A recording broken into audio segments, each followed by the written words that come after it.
ایک فیکٹری کے مالک نے اپنے ایک ملازم کو کام سے نکال دیا۔ وہ ملازم اور روزانہ فیکٹری کے مالک کے گھر کے سامنے جا کر پوٹی کر دیتا۔ ایک دن اس کے گارڈز نے اس کو پوٹی کرتے پکڑ لیا اور اس کو مالک کے سامنے پیش کیا۔ مالک، تم ایسا کیوں کر رہے ہو؟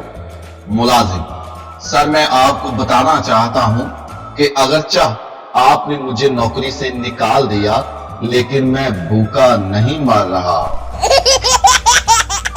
نرسری کی ٹیچر 21ویں بچے کو جوتا پہنا رہی تھی۔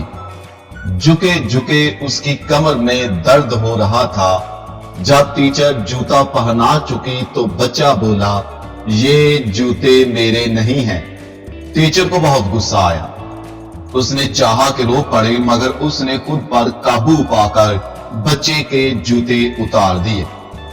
ابھی اس نے اپنی کمر سیدھی ہی کی تھی کہ بچہ بولا، یہ جوتے میرے بھائی کے ہیں مگر امی نے کہا تھا آج تم پہن کر چلے جاؤ۔